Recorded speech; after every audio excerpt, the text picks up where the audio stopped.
Montreal Protocol regulations state that by 2010, we must reduce the use of R22, which is an ozone-depleting substance primarily used in unitary systems around the world.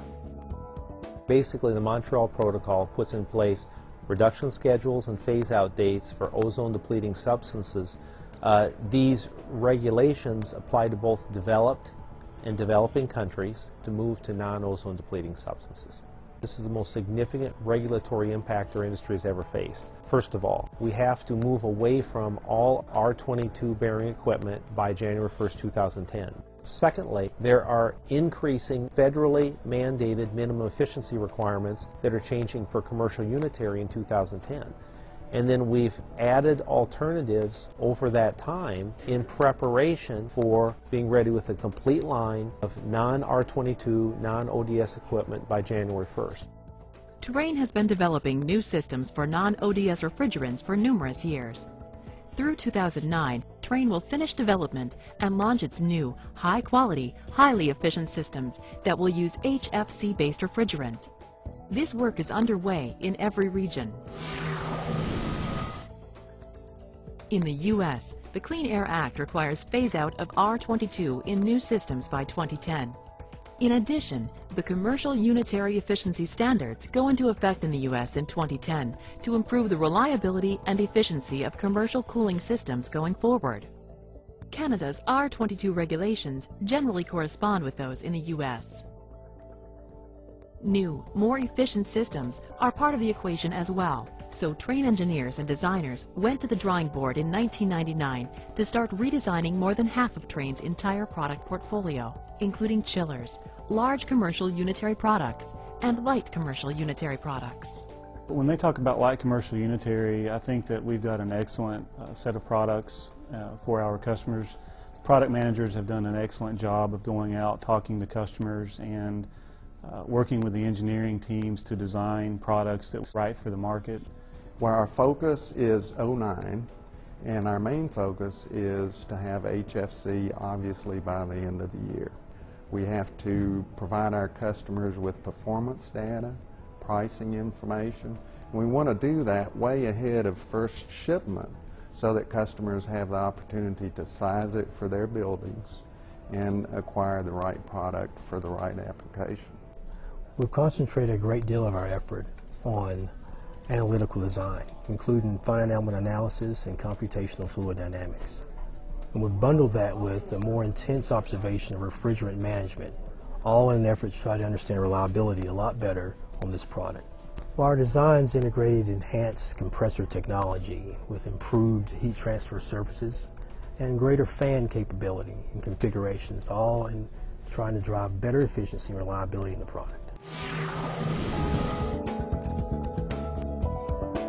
In Europe, there will be an end to use of all recycled HCFC by January 2015. Trane in Europe began preparing for this 7 years ago with a robust replacement and retrofit program and a custom-made package solution with a new refrigerant for European customers. In mid-2009, high-efficiency CGAM scroll chillers with R410A will be introduced. Pharmaceuticals manufacturer Catalent UK requires a consistent temperature in its production plant to maintain product quality. Temperature consistency is mandated and audited by government agencies. So when Catalent was faced with the decision in 2008 to either retrofit or replace their chilled water systems to comply with European law, they chose to convert from R22 to R404A.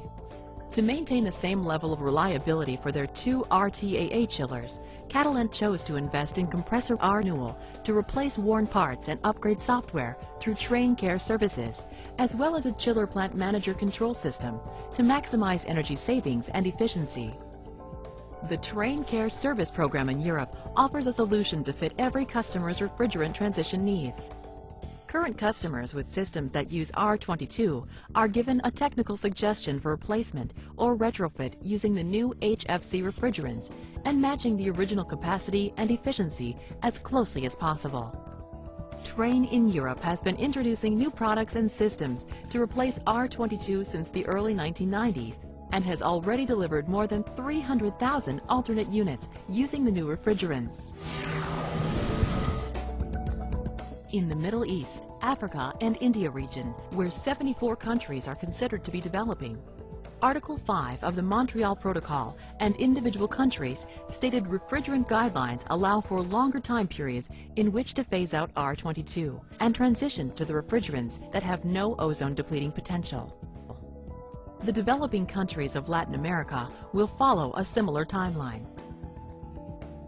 In these regions, Trane will continue to offer building owners new systems with R22 as regulations continue to allow their offering, or until solutions become available that deliver superior customer value.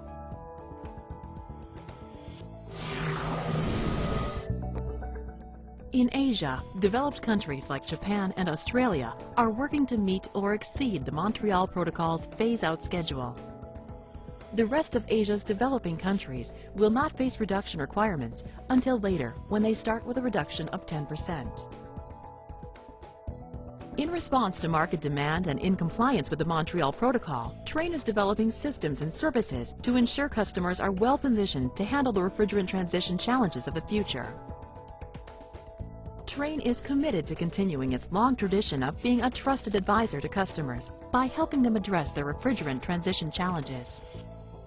On the service front in Asia this year, Trane is assembling a comprehensive refrigerant reclaim, recycle, reuse program. This is another step in demonstrating to customers that Trane is prepared to help them with the transition. The R22 transition is driving a sea change in the industry. Building owners must invest in their building systems. Companies like Trane must redesign and manufacture new systems and educate specifiers and building owners. The investment required is substantial. Our customers have so many questions and choices out there regarding refrigerant and conversions, and I believe Trane can play an important role as a trusted advisor to our customers, whether they be building owners or consulting engineers, to help specify and/or retrofit existing systems to ensure that we're within the guidelines that have been established. Trane will continue to maintain its long tradition of being a trusted advisor to its customers by providing guidance and expertise to help ease the transition. The coming years of change will require nothing less, and we're here to help you every step of the way. Contact your Trane representative today to learn what you need to do to ensure your building is compliant and up to code.